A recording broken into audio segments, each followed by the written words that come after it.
Hello my amazing listener, आप सुन रहे radio Epson 91.2 FM मेरी आने वाली के साथ। और शो पे मैं आ गई हूँ एक बार फिर से स्टार्टअप पे बात लेकर, क्योंकि स्टार्टअप जो है एक बहुत ही अलग चीज है, बहुत ही ज्यादा इम्प्रेसिव चीज है। और उसमें भी विमेन एंटरप्रेन्योर्स जो है वो आजकल बढ़ चढ़कर हिस्सा ले रही है स्टार्टअप में। तो ऐसी ही एक एंटरप्रेन्योर मेरे साथ है, वो है मंजूश्री। सो वेलकम है मंजूश्री, सबसे पहले तो थैंक यू वानी फॉर इनवाइटिंग मी हियर। तो मंजूश्री, जैसे कि आप जो है ट्रेडिंग में कुछ करती हैं, क्योंकि मैं तो बहुत ज्यादा पुअर हूँ इन सब चीजों में, और वैसे भी मैंने देखा है कि फीमेल जो रहती है वो फाइनेंस से बहुत ज्यादा दूर रहती है और बहुत ज्यादा बजटिंग और इन सब में जो है वो दिमाग नहीं लगाती है। लेकिन राइट। आप जो है बिल्कुल अलग है, और आपने जो है वो शुरू किया है एमएस ट्रेडिंग करके, अपनी खुद की स्कूल एक स्टार्ट या किया है जहां पर आप ट्रेडिंग सिखाती हैं।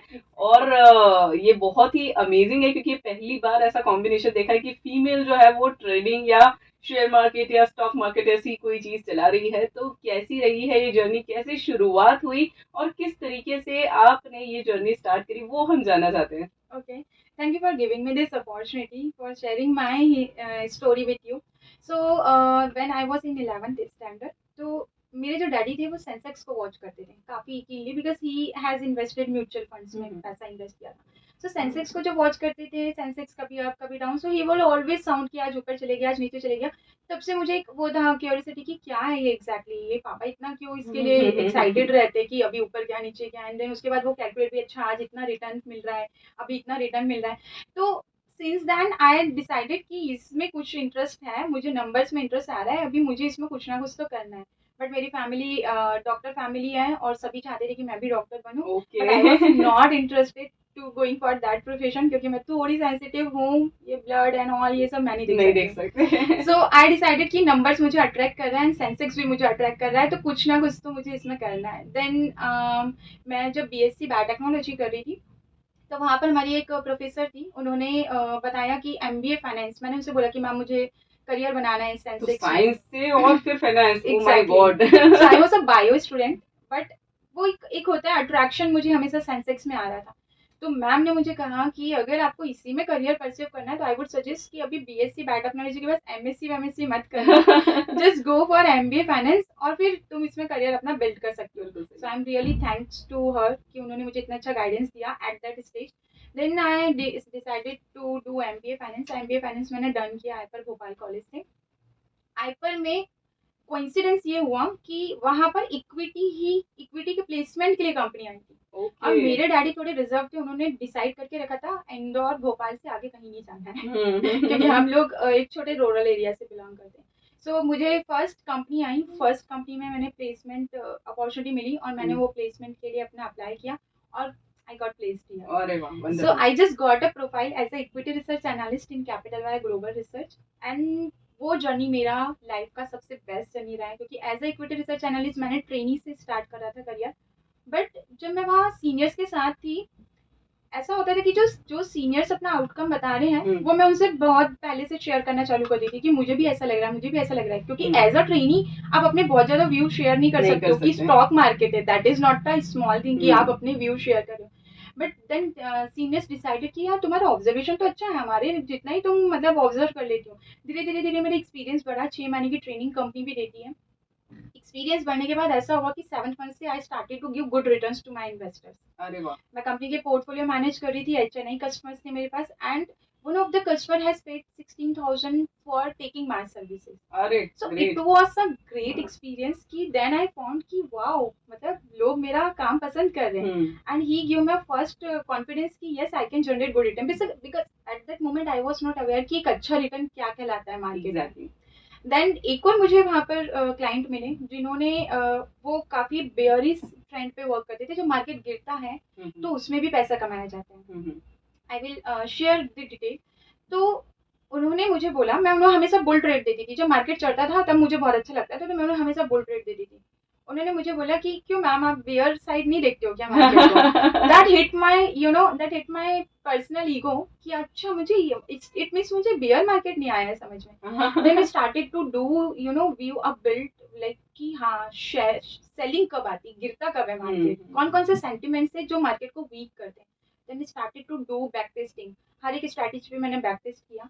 बैक टेस्टिंग के बाद मुझे पता चला कि मैं तो बहुत अच्छे से इसको पिकअप कर पा रही हूँ। देन मैंने उस क्लाइंट को बोला, सर आज से आपको सेलिंग पे भी काम करवाऊंगी। अरे वाह। एंड वो मेरा फर्स्ट गुरु है, राजीव सर थे वो। उनको मैं हमेशा थैंक्स बोलूंगी क्योंकि उन्होंने मेरा दोनों साइड का व्यू डेवलप करने में हेल्प करा। क्योंकि देखिए मार्केट में एक मिथ है कि मार्केट सिर्फ चढ़ेगा तभी प्रॉफिट होगा। नो, ट्रेडर्स मार्केट गिरते मार्केट में भी पैसा कमा सकता है। यस, इन्वेस्टर्स के लिए वो एक हमेशा टेंशन वाला सिनेरियो रहता है, बट इन्वेस्टर्स भी पैनिक नहीं होता, क्योंकि अगर आपने एक अच्छी कंपनी में इन्वेस्ट किया है तो आप उसको बॉटम से भी खरीदोगे तो आपको रिटर्न ही मिलेगा। लाइक जैसे सिंस चाइल्डहुड आप भी कोलगेट यूज कर रहे होगे, मैगी खाते हैं बच्चे, नेस्ले का प्रोडक्ट है, रिलायंस के प्रोडक्ट हम यूज कर रहे हैं, एचओएल के प्रोडक्ट्स हम यूज करें, मारुति की कार हम यूज करें। तो ये ऐसी कंपनी जिन्होंने अपने बिजनेस को डिफाइन करा है, एक कस्टमर को एक सेटिस्फेक्शन लेवल प्रोवाइड करा है, so they can hold their business very nicely. Tata group है, रिलायंस ग्रुप है, अंबानी ग्रुप है, so it works very nice. तो investors don't get panic when market get slow down. तो वो और उसमें लाइक कंपाउंडिंग करते हैं, कंपाउंडिंग मीन्स और लोअर प्राइस से और अपनी क्वांटिटी को इंक्रीज करते हैं with a good stop loss. So then यहाँ से मेरा करियर डन हुआ। मुझे कंपनी में अपनी परफॉर्मेंस के लिए ऑलमोस्ट हर मंथ मुझे अचीवर ऑफ द मंथ का अवार्ड मिलता था। देन मुझे एनुअल अवार्ड्स मिलने चालू, ऐसे करते करते मुझे टोटल 12 अवार्ड्स मिल चुके थे। लास्ट मेरा जो अवार्ड था कंपनी में वो था रिकॉर्ड ब्रेकर, जो कि मुझे स्पेशली फ्लोर पे आके दिया गया था एचआर ग्रुप के थ्रू, क्योंकि मैंने सारे माइलस्टोन वहाँ डन कर दिए थे अवार्ड्स के। So then I got I was suffering since AC से मुझे थोड़ा सा प्रॉब्लम हो गया था, तो ब्रीदिंग इश्यूज मुझे हो गए थे। तो डॉक्टर ने मुझे सजेस्ट किया थोड़े दिन एसी से आप दूर रहो, तो मुझे वो जॉब क्विट करनी पड़ी अपनी हेल्थ की टेक केयर के लिए। देन मैंने जॉब क्विट करा। फिर मुझे काफ़ी जो मेरे जूनियर्स थे जो मेरे अंडर में ट्रेनिंग लेते थे, उन्होंने बोला ma'am why don't you start your training institute, क्योंकि आप बहुत अच्छा सिखाते हो, आप एक्सप्लेन बहुत अच्छा करते हो, डिटेल में एक्सप्लेन करते हो। तो आई थॉट हाँ I should try this. Then MS trading school come in my mind. पहले मैंने इसका नाम मेंशन डिसाइड किया था। देन मेरे मम्मी पापा वेरी क्लोज है मेरे हार्ट के और सब कुछ है वो मेरे लिए। तो मेरे डैडी का नाम मुरारी है, मुरारी लाल शर्मा, एंड मेरी मॉम का नाम है शीला शर्मा। तो I decided M from daddy, S from mamma, and then trading school. क्योंकि स्कूल इसलिए क्योंकि डिसिप्लिन बहुत जरूरी है। ये मैं अपने इन लॉ टॉक के इंटरव्यू में भी बहुत पहले 2 साल पहले बता चुकी हूँ, डिसिप्लिन क्यों इंपॉर्टेंट है। जब आप ट्रेडिंग करते हो तो सिर्फ आप मनी मैनेज नहीं कर रहे हो, आप इमोशंस को भी मैनेज कर रहे हो। और अगर आप अपने इमोशन नहीं मैनेज कर पा रहे हो, because when you are taking trading decisions, immediate आपको अपने डिसीजन को एक्सेप्ट और अडॉप्ट करके आना चाहिए। क्योंकि साइमल्टेनियसली आप स्टॉक में बुल मूवमेंट भी देख सकते हो, बेयर मूवमेंट भी देख सकते हो, sentiments any time can change. तो आपको उतना अडॉप्टिव होना जरूरी है। तो trading not only give you a money skills, it also build your personality. तो आपको अगर पर्सनालिटी बिल्ड करनी है तो आपको पर्सनल लेवल पे भी ट्रेडिंग के लिए अपने साइकोलॉजिकल इंटरप्रिटेशन पे वर्क करना बहुत जरूरी होता है। एक सक्सेसफुल ट्रेडर आप तभी बन सकते हो। अब डिसिप्लिन में सिर्फ आपके इमोशंस कंट्रोल में आपका ग्रीड हो सकता है, आपका फियर हो सकता है। कई लोग होते हैं ओवर ट्रेड करते हैं, एक स्टॉक में प्रॉफिट हो गया चलो एक और ट्राई करेंगे, एक और करेंगे, एक और करेंगे, ऐसे ओवर कॉन्फिडेंस में आके वो कई बार अपनी कैपिटल लूज कर देते हैं। या फिर इतना उनको कॉन्फिडेंस आ जाता है कि हाँ चलो 4 दिन से प्रॉफिट हो रहा है ना, अभी स्टॉप लॉस हटा देता हूँ। तो रिस्क आपको नहीं हटानी, because it is a title subject to market risk. Why subject to market risk? All is business, ये बिजनेस है। और चाहे जियोग्राफिकल हम न्यूज़ की बात करें, पॉलिटिकल न्यूज़ की बात करें, इंडस्ट्रियल न्यूज़ की बात करें, या हम नेचुरल डिजास्टर्स की बात करें, ये ऐसी चीजें जो हमारे कंट्रोल में नहीं है। सब जो चीज हमारे कंट्रोल में नहीं है उसको तो हम कंट्रोल कर नहीं सकते, बट हमारे कंट्रोल में स्टॉप लॉस है, दैट वी कैन डिसाइड कि कहाँ मुझे एग्जिट करना है।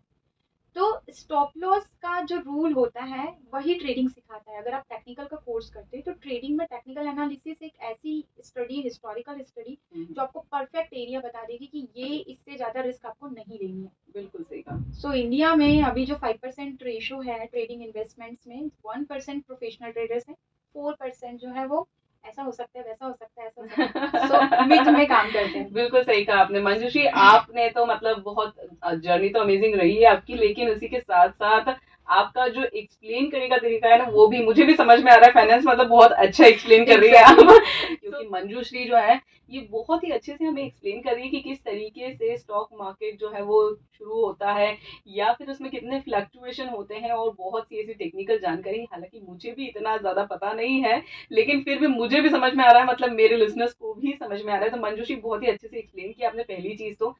दूसरा जो है सबसे पहला मतलब ऐसा दिमाग में आता है कि जब भी हम ट्रेडिंग की बात करते हैं या इसकी बात करते हैं, तो इसमें दो तरीके रहते हैं, एक तो रहता है स्टॉक और एक रहता है ट्रेडिंग ऑप्शन, एक रहता है ट्रेडिंग स्टॉक और एक रहता है ट्रेडिंग ऑप्शन। राइट। तो ये क्या बला होती है भाई, ये समझ में नहीं आता है क्या होता है एग्जैक्टली ये। तो सी ट्रेडिंग स्टॉक्स जो है ये बीएससी के टाइम से स्टार्ट था। लाइक स्टॉक्स में आप डायरेक्टली जो भी स्टॉक आपको, जो भी कंपनी आपको अच्छी लग रही है, आप बाय कर सकते हो और उसको होल्ड कर सकते हो। अब होल्ड करना मतलब उस शेयर को आपको कब तक रख सकते हो। तो जब ट्रेडिंग स्टॉक में काम करते हो तो आपके पास दो ऑप्शंस होते हैं, या तो आपने आज खरीदा है आज ही बेच दो, या फिर आप उसको जब तक आप बेचने का ऑर्डर नहीं डालोगे, जिसको हम डिलीवरी बोलते हैं, होल्ड करना मतलब अपने शेयर को ओपन रखना, वो आप तब तक ओपन रख सकते हो जब तक आपने कोई क्लोजिंग ऑर्डर नहीं डाला। तो कई बार आपने देखा होगा बच्चे आते हैं सीएनबीसी में, बोलते हैं मेरे दादाजी के शेयर से उसमें मुझे भी करोड़ों का रिटर्न मिल रहा है, व्हाट टू डू नाउ। दादाजी हैव इन्वेस्टेड वेरी नाइसली, उन्होंने ट्रेड क्लोज नहीं करा, उन्होंने अच्छा शेयर फाइंड किया और उसमें इन्वेस्ट कर दिया।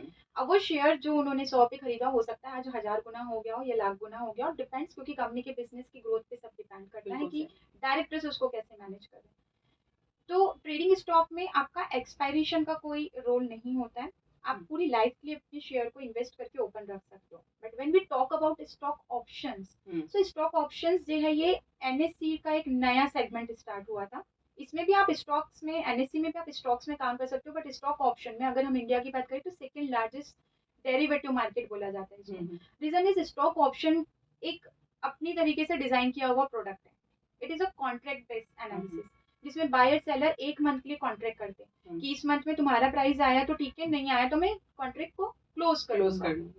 तो यहाँ पर बायर सेलर के पास एक लिमिटेशन होता है, जैसे वहां पर हमने देखा लाइफ टाइम ओपन है, यहाँ पर हर मंथ के लास्ट थर्सडे को आपका जो कॉन्ट्रैक्ट है वो एक्सपायर हो जाएगा। अच्छा।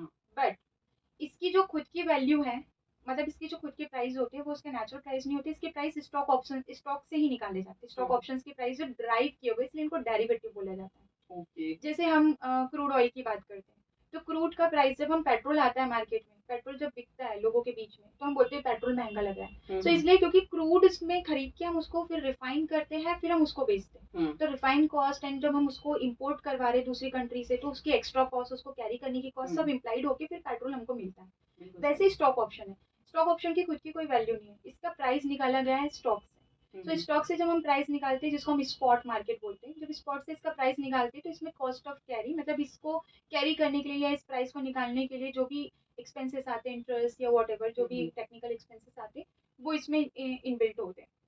स्टॉक ऑप्शन में रिस्क ज़्यादा होती है, बट स्टॉक ऑप्शंस अगर आपने बहुत अच्छे तरीके से सीखा है और अगर आपको इसमें हैजिंग करते आती है, क्योंकि आप इसमें बाय मार्केट को, हैजिंग मतलब क्या होता है? यस हैजिंग, बाय मार्केट और सेल मार्केट, मार्केट कब ऊपर जा रहा है कब नीचे जा रहा है ये किसी के हाथ में नहीं है। हैजिंग में आपको, हैजिंग स्ट्रेटेजीज में आपको ये बेनिफिट मिलता है कि आप बाय साइड के लिए भी और डाउन साइड के लिए भी ऑप्शन का एक कॉम्बिनेशन बना के आप ट्रेड कर सकते हो। ओके। तो अगर वो कॉम्बिनेशन आपको बनाते आ गया, स्ट्रेटेजी आपको बनाते आ गई, तो स्टॉक ऑप्शन कभी कभी 100 गुना रिटर्न भी विद इन अ मंथ दे देते हैं। That is really amazing. So yes, but अगर आपने गलत ऑप्शन चूज कर लिया तो उतना लॉस भी हो सकता है। But again I would suggest कि अगर गलत, ठीक है, सिलेक्ट कर भी लिया तो स्टॉप लॉस मेंटेन करो, क्यों अपनी कैपिटल को लूज कर रहे हो। So there is always security, but आपको उसको समझना जरूरी है।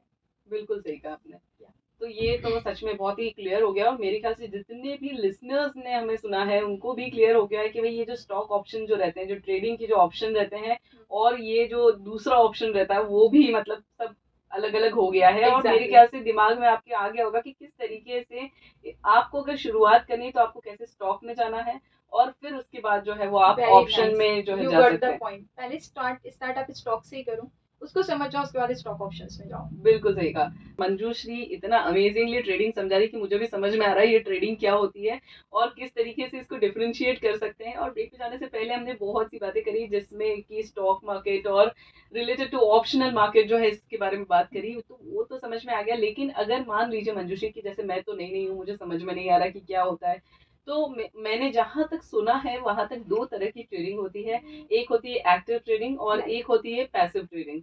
तो ये जो दो ट्रेडिंग्स होती है इनके बीच में बेसिकली क्या डिफरेंस होता है, और अगर मैं नया नया शुरू कर रही हूँ, मान लीजिए कि मैं स्टार्ट कर रही हूँ ट्रेडिंग करना, तो क्या बेस्ट रहता है, मतलब एक्टिव बेस्ट रहता है या पैसिव बेस्ट रहता है? ओके, सो पैसिव, पहले मैं आप लोगों को बता दूं, पैसिव इनकम जो होती है, पैसिव इनकम हम किसको कंसीडर करते हैं, जो हमें पता है कि हाँ ये अमाउंट एक है जो हमें मिलेगा ही, ठीक है, उसको जिसको हम एज अ पैसिव इनकम करते हैं, या फिर हमारा सेकंड सोर्स ऑफ इनकम, जिससे हमको पता है फिक्स्ड अमाउंट हमें आने वाला है।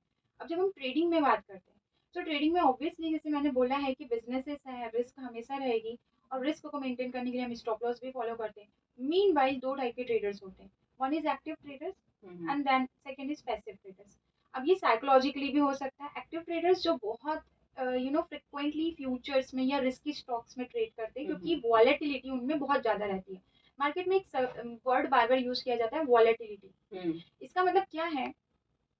एज अ ट्रेडर मुझे चाहिए कि मुझे इंस्टेंट रिटर्न मिल जाए, मैं तभी ट्रेडिंग में आया हूँ, क्योंकि ट्रेडिंग में रिटर्न ऐसा है 1% भी मिल सकता है, 10% भी मिल सकता है, डिपेंड्स अगर आपने सही टाइम पे एंटर करा।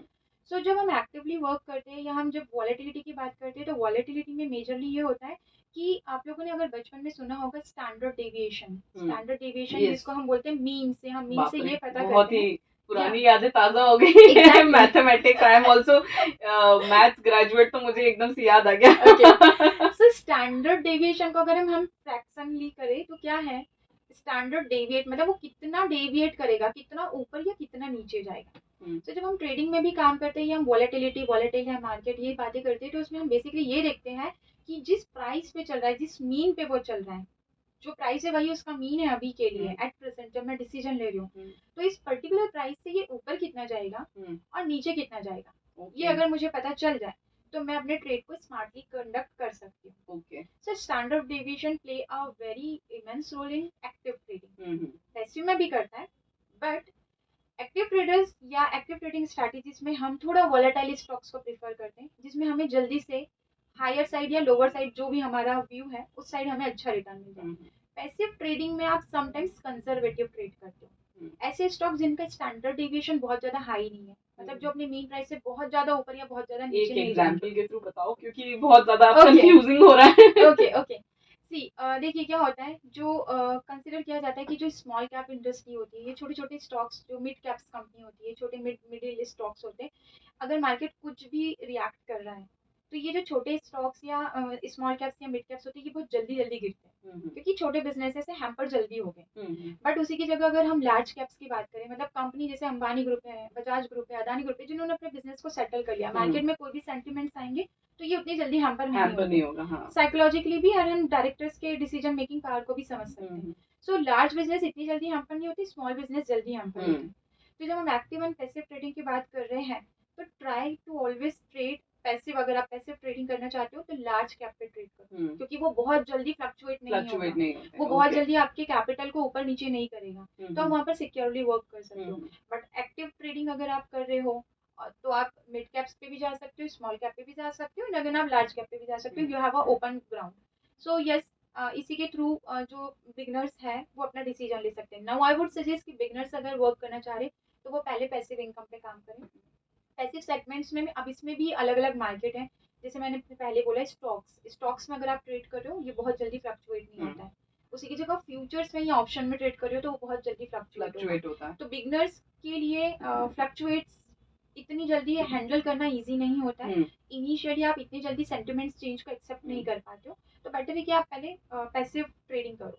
स्टेप्स क्या रहते हैं, मतलब जैसे अगर किसी को स्टार्ट करना है ट्रेडिंग तो क्या स्टेप्स फॉलो करना सबसे पहले तो डीमेट होना चाहिए। जैसे सेविंग अकाउंट में पैसे रखते हैं हम अपने मनी को सेव करने के लिए, वैसे जब हमको शेयर मार्केट में काम करना है तो आपका डीमेट अकाउंट होना जरूरी है। डीमेट अकाउंट एक बार आपका हो गया तो आपको स्किल्स आनी चाहिए। पहला, अगर आप बेसिक ट्रेडिंग स्टार्ट करें तो बेसिक ऑफ स्टॉक मार्केट की ट्रिक्स होती है, कैंडल स्टिक्स हो गया, मूविंग एवरेज इंडिकेटर्स हो गए, नॉर्मल बेसिक इंडिकेटर्स, इन पे आप पहले काम करो और पहले इन पे बैक टेस्टिंग करो 6 मंथ। बैक टेस्टिंग का मतलब क्या होता है, मार्केट में जो स्ट्रैटेजी आप बना रहे हो उसको एक्सेल सीट में नोट डाउन करो कि आज मैंने इतने में खरीदा, इतने में बेचा, इतनी क्वांटिटी थी। उसमें आप अपना हिट रेशो देखो कि कितनी बार में प्रॉफिट मेरा, कितनी बार में लॉस मेरा। जब आप लॉस में हो तो वहां पर आप उस दिन लिखो कि मैंने मिस्टेक क्या करा था, उसको आप अडॉप्ट करो कि अब ये मिस्टेक दोबारा नहीं करूंगा। उससे आपके धीरे धीरे धीरे धीरे जो ट्रेडिंग पैसिवली आप काम कर रहे हो, जैसे आपका कॉन्फिडेंस बिल्ड होगा, you will be active trader and you can move दूसरे सेगमेंट्स, फ्यूचर्स में, ऑप्शंस में, कमोडिटी मार्केट लाइक गोल्ड में भी ट्रेड होता है, सिल्वर में भी ट्रेड होता है, फॉरेक्स में ट्रेडिंग होती है, करेंसी मार्केट में ट्रेडिंग होती है, बॉन्ड मार्केट में ट्रेडिंग होती है। फिर पूरा ग्राउंड आपके लिए ओपन है। बिल्कुल सही। 24 घंटे आप मार्केट से पैसा कमा सकते हो। बिल्कुल सही है। तो शुरुआत आपको जो है डीमेट अकाउंट से ही करना है और उसके बाद थोड़ा सा ऑब्जर्वेशन जो है वो थोड़ा सा पेशेंस रख के ऑब्जर्वेशन करना है। स्टैंडर्ड डेविएशन जैसा कि इन्होंने बताया है कि वो थोड़ा सा ध्यान में रखना है। मुझे ऐसा लग रहा था कि ये कहाँ काम आने वाला है, तो सच में ये काम आता है। स्टैंडर्ड डेविएशन जो है उसको ध्यान में रखना है और उसके अकॉर्डिंग जो है अपना एनालिसिस करना है। तो बिगिनर्स अगर आपको करना है ट्रेडिंग तो सबसे पहले जाइए और अपना डीमेट अकाउंट ओपन कराइए और उसके बाद शुरू करिए ऑब्जर्व करना। तो मंजूशी और भी बहुत सारी बातें बताने वाली है, बहुत सारी टिप्स एंड ट्रिक्स भी बताने वाली है। और शो जो है वो बहुत ही ट्रेडिंग जो है उससे रिलेटेड है और उसके साथ साथ जो है बहुत अप एंड डाउन चल ही रहा है जैसा कि मैंने बताया था आपको। और उसके साथ ही अभी तो हाई ही हाई जा रहा है क्योंकि हमारे साथ मंजूश्री है और ये हमें बता रही है कि किस तरीके से ट्रेडिंग करना है और ट्रेडिंग के साथ साथ आपको किन किन चीज़ों का ध्यान भी रखना है। तो भाई अगर आप ट्रेडर बनना चाहते हैं तो आपने सबसे पहले डीमेट अकाउंट ओपन करा लिया जैसे कि मंजूश्री ने बताया। उसके बाद आपने एनालाइज करना स्टार्ट कर दिया और उसके बाद जो है मार्केट को एनालाइज करते करते जो है चीज़ों को सीखना स्टार्ट कर दिया। लेकिन मंजूश्री अगर मैं एक ट्रेडर हूँ और मुझे जो है मैंने ये सारे प्रोसेस कर लिए हैं और उसके बाद जो है मुझे ऐसा है कि भाई मुझे बहुत ज़्यादा लंबे समय के लिए इन्वेस्टमेंट भी करना है लेकिन मुझे शॉर्ट टर्म के गेन भी चाहिए। मतलब मुझे थोड़ा प्रॉफिट भी अर्न करना है लेकिन मुझे एक अच्छा इन्वेस्टर बन के रहना है लंबे समय के लिए। तो उसमें किस तरीके से अपने को स्ट्रैटेजी बनाना चाहिए? Okay fine, very nice question. क्योंकि जब आपको मार्केट में पैसा दिखता है ना तो आपको ऐसा लगता है कि सिर्फ यहीं से क्यों कमाऊं, लॉन्ग टर्म में भी तो रिटर्न दिख रहा है। शेयर का भाव जो है वो 46 का 400 पहुंच गया है, वो भी रिटर्न दिख रहा है और दिन भर में जो फ्लक्चुएशंस है उसमें भी 1-2% के रिटर्न दिख रहे हैं। तो ऑटोमेटिक आपका माइंड सेट हो जाता है कि दोनों एक्टिविटी को क्यों ना परफॉर्म करूं। सो देखिए ट्रेडिंग एंड इन्वेस्टमेंट दोनों डिफरेंट माइंड सेट की चीजें हैं। जब आप ट्रेडिंग करते हो तो आप प्राइस के लिए काम करते हो कि 100 की चीज 150 हो जाए या 200 हो जाए, ये आपका मेजर फोकस होता है। When you are investing so you are not looking for the price, you know the value of stock. ठीक है कि नहीं पोटेंशियल है बिजनेस में, ये कितना भी गुना बढ़ सकता है। तो अभी मुझे इसके प्राइस से कोई लेना देना नहीं है। I want to invest in and I will hold it till then I didn't get the good returns जो मैं एक्सपेक्ट कर रहा हूँ। जैसे टाटा ग्रुप पे सबका ट्रस्ट है, एवरीवन नोज कि टाटा ग्रुप तो अच्छा ही करेगा। बिल्कुल सही। सो ऐसे ही जब आप ट्रेडिंग एंड इन्वेस्टमेंट करते हो तो ट्रेडिंग व्हाट आई प्रीफर, मैं 2 डिफरेंट अकाउंट्स रखती हूँ। ट्रेडिंग के लिए मेरा दूसरा अकाउंट है, इन्वेस्टमेंट के लिए मेरा दूसरा अकाउंट है। मैं बार बार ट्रेडिंग के बेसिस में अपने इन्वेस्टमेंट के डिसीजंस को हैम्पर नहीं कर सकती हूँ कि आज थोड़ा अगर स्लाइटली 50 पॉइंट गिर रहा है, मुझे पता चल गया बीइंग अ ट्रेडर, मुझे मालूम है कि आज मतलब ये 50 पॉइंट्स गिरने वाला है, तो मैं ये नहीं हैम्पर हो जाऊंगी कि अरे मेरा इन्वेस्टमेंट है तो चलो मैं उसको भी निकाल देती हूँ। हर पॉइंट पे आप अपने इन्वेस्टमेंट को रिमूव नहीं कर सकते हो, अदरवाइज जिस अच्छे प्राइस पे आपने पोजीशन बनाई है माइट भी वो प्राइस आपको दोबारा ना मिले। तो इन्वेस्टमेंट का जो आपका अकाउंट होता है उसको आप हमेशा सेपरेट रखो। इन्वेस्टमेंट स्ट्रेटेजीज जो होती है उसके लिए फंडामेंटल एनालिसिस यूज करते हो, वैल्यू ऑफ स्टॉक्स फाइंड करते हो एंड देन यू इन्वेस्ट, तो उसको आप सेपरेटली रखो। आप ट्रेडिंग कर रहे हो तो उसमें टेक्निकल एनालिसिस वर्क करता है, प्राइस एक्शन वर्क करता है। सो आपको इनके बीच में अगर बैलेंस बनाना है तो इन्वेस्टमेंट एक बार कर दिया ना उसको डेली चेक मत करो। Never go to your demat account. बहुत ज्यादा आदत रहती है सबको कि आज कितना बड़ा है, आज कितना बड़ा है। बार बार आप चेक करोगे, आपके बार बार डिसीजन हैम्पर होगे। और ट्रेडिंग में और इन्वेस्टमेंट में दोनों में डिसीजन आपके अलग अलग व्यू के लिए होते हैं। ट्रेडिंग में आपका शॉर्ट टर्म डिसीजन होता है, इन्वेस्टमेंट में आपका लॉन्ग टर्म डिसीजन होता है। अब लॉन्ग टर्म डिसीजन आपने मान लो आपने अपनी लाइफ के लिए डिसाइड कर लिया है कि मुझे 10 साल बाद एक अच्छा सर्जन बनना है, तो क्या बीच बीच में अगर कोई पेपर आपका क्लियर नहीं हो पा रहे तो क्या आप अपने उस फाइनल गोल को चेंज करोगे? Obviously not. तो ऐसे कोई डिसीजन आपको बार बार चेंज नहीं करने एंड इन्वेस्टमेंट को आपको सेपरेट रखना है। स्ट्रैटेजीज वाइज अगर बात करूँ तो आपको स्किल्स पे अगेन वर्क करना पड़ेगा। ट्रेडिंग के लिए आपको टेक्निकल एनालिसिस सीखना पड़ता है, इन्वेस्टमेंट के लिए आपको फंडामेंटल एनालिसिस सीखना पड़ता है। बट ट्रेडिंग में भी कुछ मेथड्स होती है जो एटलीस्ट आपको 6 मंथ की होल्डिंग के कॉल्स बताती है, जिसमें मूविंग एवरेज क्रॉस ओवर सबसे अच्छी मेथड मानी जाती है। उसमें पेयर बनाते हैं हम, एक सिंपल लाइन का और एक कॉम्प्लिकेटेड लाइन का, मतलब एक वेट होता है simple moving average and fast moving average. So मैं बहुत ज्यादा टेक्निकल ना जाते हुए मतलब मैं जस्ट बेस बता रही हूँ कि क्यों किस बेसिस में ट्रेडर्स डिसीजन लेते हैं। एक अच्छा ट्रेडर जो होता है, क्योंकि मिथ है मार्केट में कि कोई भी इन्वेस्ट कर सकता है, कोई भी ट्रेड कर सकता है। नो, हर चीज के पीछे एक लॉजिक है। मूविंग एवरेज मतलब सिंपल सा कि कितना प्राइस मूव करने वाला है सर्टेन प्राइस में या सर्टेन टाइम के साथ, तो उसके कुछ पेयर्स होते हैं, उसको आप आइडेंटिफाई करके लॉन्ग टर्म के लिए भी इन्वेस्ट कर सकते हो, शॉर्ट टर्म के लिए भी ट्रेडिंग कर सकते हो. That is really good. मतलब हाँ, अगर आपको बहुत ज्यादा इन्वेस्टमेंट में देखना है तो आपको बहुत ज्यादा शॉर्ट टर्म गेन नहीं देखना है. Exactly. और अगर आप शॉर्ट टर्म जो गेन के लिए कर रहे हैं तो उसमें आपको इन्वेस्टमेंट पॉइंट ऑफ व्यू नहीं रखना, सबको अलग अलग देना Exactly. है. मतलब अभी इसको हम थोड़ा सा और सिंप्लीफाइड करते हैं. देखिए ट्रेड मान लो मैंने आज कोई बिजनेस स्टार्ट करा, डेली मुझे बिजनेस में प्रॉफिट होगा ये जरूरी नहीं है. आज मेरा बिजनेस ऊपर जा सकता है, कल थोड़ा सा नीचे आ सकता है. आज सेल्स अच्छी हो सकती है, कल सेल्स थोड़ी डाउन हो सकती है. तो ये जो ऊपर गया अंदर नीचे आया, ये ट्रेडिंग है. जब आप ऊपर जाने के प्राइस पे भी फाइंड कर रहे हो कि हाँ इतने से इतना जाएगा तो ये ट्रेडिंग है, इतने से इतना आएगा तो ये मेरा ट्रेडिंग का सेकंड जो बेयर ट्रेडिंग है, सेलिंग ट्रेडिंग है, वो होगा. बट जब इन्वेस्टमेंट, बट मुझे मालूम है ठीक है आज सेल्स ऊपर नीचे हो रही है, बट मुझे लॉन्ग टर्म पता है ना कि मेरे कस्टमर सेटिस्फाई है, बिल्कुल ये मेरे फिक्स्ड कस्टमर है, ये मेरे पास हमेशा रहेंगे, लाइफ टाइम मुझे इनसे रेवेन्यू आने वाला है, तो वो लॉन्ग टर्म में ग्रो ही करेगा. When if I am maintaining my product quality, if I am maintaining my customer satisfaction, तो लॉन्ग टर्म में I will add value, even more than value. और हो सकता है 100 की जगह मेरे 1000 कस्टमर्स बन जाए, लाखों कस्टमर्स बन जाए. So it will give a huge return. So ये मेजर डिफरेंस है ट्रेडिंग एंड बहुत ही क्रिस्टल क्लियर कर दिया आपने कि क्या डिफरेंस होता है शॉर्ट टर्म में और लॉन्ग टर्म इन्वेस्टमेंट में. और ट्रेडिंग और इन्वेस्टमेंट जो है उसके पॉइंट ऑफ व्यू भी समझ में आ गए. मेरे ख्याल से मुझे समझ में आ गए तो मेरे लिसनर्स को तो डेफिनेटली समझ में आ गए होंगे कि किस तरीके से डिफरेंस रहता है और कैसे आपको स्ट्रैटेजीज प्लान करनी रहती है जब आप ट्रेडिंग कर रहे हैं और जब आप इन्वेस्टमेंट कर रहे हैं. तो मंजूश्री बहुत ही अमेजिंग सी चीजें बताई आपने और क्लैरिटी के साथ बताई है. लेकिन अभी बहुत सारे सवाल है जिनके जवाब आपको देना है. बात कर रहे हैं स्टॉक मार्केट के बारे में, ट्रेडिंग के बारे में और भी इन्वेस्टमेंट के बारे में और बहुत सारी ऐसी टर्म जो कि फाइनेंस से रिलेटेड है. और मंजूश्री जो है हमें इतनी क्लिस्टर क्लैरिटी से जो है चीजें बता रही हैं कि सारे फंडेज जो हैं, अगर आप इन्वेस्ट करना चाहते हैं, अगर आप स्टॉक मार्केट में जाना चाहते हैं, अगर आप ट्रेडिंग करना चाहते हैं, तो मेरे ख्याल से ये शो आपके लिए बहुत ही अमेजिंग साबित होने वाला है और आपको बहुत ज्यादा प्रॉफिट भी होने वाला है. लेकिन एक चीज जो मंजूश्री, हमने बहुत सारी बातें कर ली है, लेकिन एक चीज मुझे ऐसा लग रहा है कि जो हमारे लिसनर्स को जानना बहुत ज्यादा जरूरी है वो है फंडामेंटल एनालिसिस. तो ये किस चिड़िया का नाम होता है फंडामेंटल एनालिसिस, क्या होता है एग्जैक्टली? ओके, सो जैसे अभी मैंने बोला कि आप जब इन्वेस्टमेंट करते हैं तो उसके लिए आपको फंडामेंटल एनालिसिस सीखनी होती है. सो पहले मैं सिंप्लीफाइड कर देती हूँ फंडामेंटल एनालिसिस क्या होता है. फंडामेंटल मतलब principle of doing that business. ठीक है, उसके क्या फंडामेंटल से, क्या प्रिंसिपल से किस डायरेक्शन पे वो काम कर रहा है. तो जब हम कोई भी कंपनी का सिलेक्शन करते हैं इन्वेस्टमेंट के लिए, तो सबसे पहले हम कंपनी के डायरेक्टर्स की प्रोफाइल चेक करते हैं कि वो उनके ऊपर कोई इलीगल एक्टिविटीज तो नहीं है, वो कंपनी का बारे में, उस बिजनेस के बारे में कितना नॉलेज रखते हैं. क्योंकि अगर आपको बिजनेस के बारे में नॉलेज नहीं है, आप इतनी बड़ी कंपनी खड़ी करो, एक टाइम ऐसा आएगा कि आप बिजनेस को बंद डाउन ही करना पड़ेगा. ठीक है, ऐसे बहुत सारे एग्जांपल्स, ऐसे बहुत सारी कंपनीज हैं, मैं बड़ी बड़ी कंपनी से नेम नहीं लेना चाहती हूँ, जिन्होंने बिजनेस को हाई पे ले जाया तो पर सस्टेन नहीं कर पाए, नीचे आ गए बिजनेस.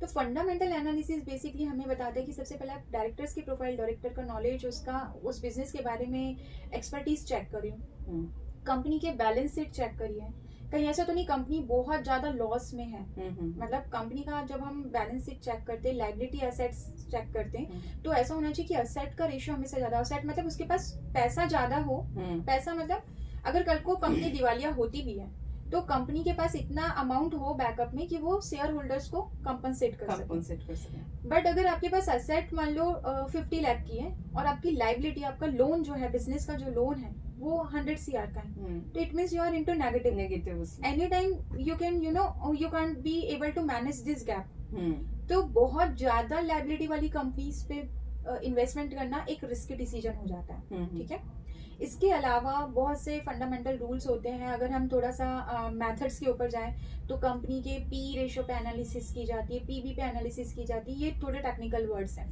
और फंडामेंटल एनालिसिस का ट्रेडिंग पे क्या इम्पैक्ट है, क्योंकि ये तो अभी हमने जस्ट थोड़ी देर पहले अंडरस्टैंड किया कि ये तो इन्वेस्टमेंट है, तो लॉन्ग टर्म पे वर्क करता है, तो इसका इम्पैक्ट ट्रेडिंग पे क्या पड़ सकता है. सो यस, छोटे छोटे इम्पैक्ट पड़ते हैं. जैसे ट्रेडर हमेशा कब ऊपर जाएगा, कब नीचे आएगा. तो कंपनी के fundamentals can change any time. कैसे चेंज हो सकते हैं? मान लो पर्टिकुलर बिजनेस पे किसी गवर्नमेंट पॉलिसी का रेगुलेशन आ गया, उस बिजनेस में हो सकता है हाईएस्ट इंटरेस्ट उसको पे करना पड़े, या उसके लिए कोई टैक्स रेगुलेशंस आ गए, या वो इंपोर्ट नहीं कर सकता, एक लिमिटेशन तक इंपोर्ट कर सकता है, या वो एक लिमिटेशन तक एक्सपोर्ट कर सकता है. तो ये जो इम्पैक्ट है ये उस बिजनेस पे इमीडिएट थोड़े टाइम के लिए एक नेगेटिव सेंटिमेंट्स क्रिएट कर सकते हैं। ओके।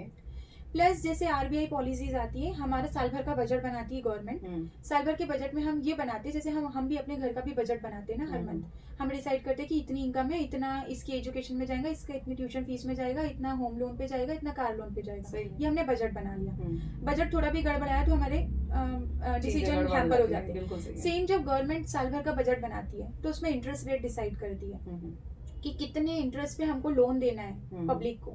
अब ये इंटरेस्ट, ये लोन जो है वो किसी मंथ महंगे भी हो सकते हैं, किसी मंथ सस्ते भी हो सकते हैं। बट ये कब डिसाइड होते हैं? बायो मंथली पॉलिसी में। हर 2 मंथ में आरबीआई अपनी पॉलिसी को रिव्यू करती है। रिव्यू करती है मतलब चेक करती है कि अभी इंटरेस्ट रेट को बढ़ाएं कि कम करें। उसके पीछे काफी टेक्निकल रूल्स है, वो भी मैं नहीं डिस्कस कर सकती हूँ। But yes, this is a primary method जो हर 2 मंथ पे होती, चेक ऑन करते हैं हम। जैसे हम अपना बजट चेक करते हैं वैसे गवर्नमेंट भी चेक करती है। तो ये जब आरबीआई पॉलिसी आती है, इसको भी मार्केट पार्टिसिपेंट पॉजिटिवली नेगेटिवली ले सकते हैं। अगर लोन्स पे इंटरेस्ट रेट बढ़ गया है तो वो नेगेटिव लेंगे उस सेंटिमेंट्स को उस दिन, उस पर्टिकुलर दिन। ये एक फंडामेंटल हो गया। उस पर्टिकुलर दिन थोड़ा सा नेगेटिव रिएक्ट करेंगे पार्टिसिपेंट्स।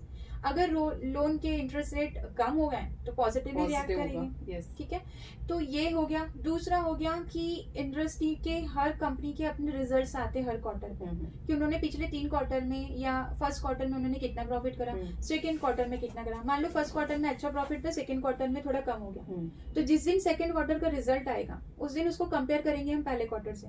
तो मतलब पहले मंथ में प्रॉफिट था, दूसरे मंथ में थोड़ा कम हुआ, तो फिर से इसमें मार्केट जो पार्टिसिपेंट्स है इसको नेगेटिव लेंगे, तो थोड़ा सा मार्केट गिरेगा या थोड़ा सा स्टॉक में डाउनफॉल आ सकता है। सो फंडामेंटल एनालिसिस ऐसे बहुत मेजर इम्पैक्ट नहीं करता है, बट इसकी छोटी छोटी एक्शंस ट्रेडिंग को छोटे छोटा इम्पैक्ट करती है। और उस पर्टिकुलर डे के लिए करती है, वो लॉन्ग टर्म के लिए नहीं करती है। उस पर्टिकुलर डे रिएक्शन आता है मार्केट में, जिसको हम सेंटिमेंट्स एनालिसिस बोलते हैं। मतलब मार्केट में जो पार्टिसिपेंट्स हैं वो उस इन्फॉर्मेशन को, जैसे होता है ना, रूमर्स भी होते हैं, एग्जैक्टली। जैसे हम होता है ना कि किसी ने हमको कोई कमेंट कर दिया तो हम उस कमेंट को पॉजिटिवली ले रहे हैं या नेगेटिव ले रहे हैं। अगर पॉजिटिव ले रहे हैं तो हम पॉपअप करेंगे, नेगेटिवली ले रहे हैं तो हम नीचे ही जाएंगे ना। हम थोड़ी देर के लिए हो सकता है हमारा बीपी डाउन हो जाए। सेम मार्केट में होता है। कोई भी न्यूज आई है तो जो पार्टिसिपेंट है कोई और तो है नहीं, एनिमल्स तो ट्रेड कर नहीं रहे, वी ह्यूमंस आर ट्रेडिंग, तो हमारा ही माइंड वहां पर काम कर रहा है। तो हम कब कौन सी इन्फॉर्मेशन को पॉजिटिव लेने वाले, किसको नेगेटिव लेने वाले, वो हमारे ऊपर डिपेंड करता है। So this is a slide movement जो फंडामेंटल देता है। बाकी फंडामेंटल हमको एक कोर कॉम्पिटेंसी बताता है कि व्हाट टू बाय, कब हमें बाय करना है। ट्रेडिंग हमें बताती है व्हेन टू बाय। ओके, तो ये बेसिक डिफरेंस है और बहुत ही क्लैरिटी से आपने डिफरेंशिएट कर दिया है। और मुझे ऐसा लगता है कि लिसनर्स को भी समझ में आ गया होगा कि कैसे बेसिक डिफरेंस रहता है और ये कितना जरूरी रहता है फंडामेंटल एनालिसिस। और बहुत ही अच्छे से एक्सप्लेन किया है आपने मंजूश्री। सो वो लास्ट में बस मैं ये कहना चाहती हूँ कि भाई आपने तो सारे फंडे क्लियर कर दिए हैं, लेकिन जो बर्डिंग एंटरप्रेन्योर्स हैं हमारे, जो इस ट्रेडिंग में आना चाहते हैं या कुछ करना चाहते हैं इसी फील्ड में, उनके लिए आपका क्या मैसेज है? सबसे पहले तो मैं बोलूंगी कि आप लोग अभी क्या है, नेटफ्लिक्स में एक सीरीज आई थी हर्षद मेहता जी की, स्कैम 1992। यस। अब उसमें एक डायलॉग था, इश्क है तो रिस्क है, रिस्क है तो इश्क है, ऐसा कुछ डायलॉग था। तो देखिए यूथ ज्यादा एक्साइटेड मत होइए, वो फिक्शन है। कोई हर्षद मेहता जी ने रियल लाइफ में ऐसे कोई डायलॉग नहीं मारे होंगे कि रिस्क है तो इश्क है। This is just a fiction. एक मूवी को क्रिएट करने के लिए डायलॉग्स क्रिएट किए जाते हैं ताकि वो मूवी लोगों के अटेंशन में आए, ठीक है। तो डोंट गेट इट पर्सनली, ज्यादा रिस्क के चक्कर में नहीं भागना है, नहीं तो बहुत ही अच्छा लॉस भी नहीं मिलेगा और रिस्क तो है ही। सो जो एंटरप्रेन्योर्स जो ट्रेडिंग में अपना बिजनेस करना चाह रहे हैं या इसको एज अ सेकंड सोर्स या प्राइमरी सोर्स प्लान कर रहे हैं, तो trading it's very simplified things. Don't make it complicated. Just 1 and 2 month आप प्रैक्टिस करिए। जो भी स्ट्रैटेजीज आप रन कर रहे हो, जो भी स्ट्रैटेजीज आप लर्न कर रहा है, उस पर आप बस एक बार प्रैक्टिस करते रहिए, बैक टेस्टिंग करते रहिए। उसके बाद उस स्ट्रैटेजी को अप्लाई करना स्टार्ट करिए। साल भर आप लो अपना टाइम, साल भर आप हर टाइप के वेदर को देखो। विंटर में कौन से प्रोडक्ट की डिमांड है, जैसे एशियन पेंट के जो शेयर्स के भाव है वो दिवाली के टाइम पे राइज होते हैं, ठीक है, डिमांड बढ़ गई उसकी। तो डिमांड जब बढ़ती है तो प्राइस भी हाई होता है। डिमांड सप्लाई का बहुत मेजर रोल होता है मार्केट में। सो आप ये कर सकते हो। प्लस सेकेंड जो मुझे पर्सनली लगता है, ये मैंने अपने हिंदू टॉक इंटरव्यू में भी कहा था कि मुझे जो लगता है एक वुमेन बहुत अच्छी ट्रेडर बनती है। इसका रीजन मैं बता रही हूँ, बहुत कंजूस होती है वुमेन्स। वो अपनी जेब का एक पैसा भी किसी को देगी ना तो 10 बार सोचेगी। तो जो अग्रेशन होता है ट्रेडिंग में, जो यूजुअली मेल कैंडिडेट्स करते हैं, वो अग्रेशन वुमेन्स में नहीं होता है। वो जब ट्रेड करेगी तो वो सिक्योर ट्रेड को ज्यादा बहुत प्रेफर सोच समझ करती के है करेंगे और बहुत प्रॉम्प्ट डिसीजन लेगी। प्लस आपने देखा होगा ना, मैंने ये पहले भी बोला है कि उनकी आदत होती है कीप सेविंग्स। वो तकिए के नीचे, गुल्लक में, एनीवेयर यू विल फाइंड कि उनके पास कहीं ना कहीं पॉकेट में, पर्स में कहीं ना कहीं वो थोड़ा थोड़ा अमाउंट सेव करके बिल्कुल रखती है। सही। तो when womens come into trading, वो पैसा बचाना बहुत अच्छे से जानती है और उसी की वजह से वो सिस्टमेटिकली बहुत अच्छे से ग्रो करती है। ट्रेडिंग पे आप उसको कभी भी ऐसा मत लीजिए कि आपको ओवरनाइट अंबानी अदानी बनना है। आप ये सोचिए कि अगर मैं 15,000 की जॉब 8 घंटे कर रहा हूँ और उसी की जगह अगर मुझे 15,000 1 घंटे ट्रेडिंग में सही तरीके से काम करके मिल रहा है, that is much better for me. बिल्कुल सही। To you know giving this much hours for going for a 9 to 5 job और फिर अपने आप को इतना पैनिक करना और फिर 15,000 में कुछ सेव भी नहीं कर पाना। धीरे धीरे ट्रेडिंग में आप 15,000 से हो भी सकता है नेक्स्ट मंथ 25 में पहुंच जाओ, देन 35 में। तो जो साल भर का पैकेज आपका 1.5 लाख का था, वो माइट भी आप ट्रेडिंग के थ्रू धीरे धीरे इंक्रीज करके 3.5 लाख या 5.5 लाख कर सकते हो। But it takes time, don't get in hurry, it takes time. Consistency is important. मैं अगर आज इतना ट्रेडिंग के बारे में बात कर पा रही हूँ, so it is my 10 year experience. I give my time to the trading, I give time to my strategy. सबको बैक टेस्ट करके एनालाइज करके देन आई गॉट कि yes this strategy work and इस तरीके से वर्क कर। बिल्कुल सही है। एग्जिट पे कभी भी इमोशनली अटैच नहीं होना है किसी भी शेयर से। एग्जिट करो, 100 की चीज अगर 98 आ गई, एग्जिट कर दो उसको, 68 तक वेट मत करो। बिल्कुल सही है। वो आपका सिर्फ डिसीजन हैम्पर करेगा और आप सिर्फ पैनिक हो गया और आप अपने डिसीजन पे बार बार डाउट रीग्रेट भी करते एंड सेल्फ डाउट अगर आपको क्रिएट हुआ तो उसको वापस बिल्ड करने में बहुत टाइम लगता है। So this is my message for. Thank you so much Manjushree, आपने बहुत ही अच्छे से एक्सप्लेन किया और मेरे ख्याल से जितने भी विमेन हमको सुन रही है वो कहीं ना कहीं एक अगर इनिशिएटिव ले लेंगे तो हमारा जो टॉक शो है वो सफल हो जाएगा। So thank you so much for coming to our studio और इतना अच्छा आपने एक्सप्लेन करने के लिए। Thank you so much for giving this opportunity. Traders तक ये मैसेज पहुंचाना बहुत जरूरी था एंड आई होप कि आपका ये चैनल लोगों को बहुत अच्छे से अवेयर करेगा। Thank you Manjushree. तो ये थी मंजूश्री हमारे साथ और उन्होंने हमें बहुत अच्छे से एक्सप्लेन किया है ट्रेडिंग में क्या होता है, स्टॉक मार्केट में क्या होता है और बहुत सारी ऐसी बातें। और इनका स्टार्टअप जो है वो भी अमेजिंग है, MS ट्रेडिंग स्कूल है और ये ट्रेडिंग सिखाती भी है। तो अगर आपको जानना है ना ऐसी स्टार्टअप के बारे में तो आपको क्या करना है, आपको पता ही है मैं हर बार लेकर आती हूँ स्टार्टअप पे बात और इसमें लेकर आती हूँ कुछ इनोवेटिव प्रैक्टिसेस। तो अगर आपको सुनना है तो सुनते रहना है रेडियो इप्सा 91.2 FM जो कहे दिल की बात मेरी आने वाली के साथ और शो है स्टार्टअप पे बात।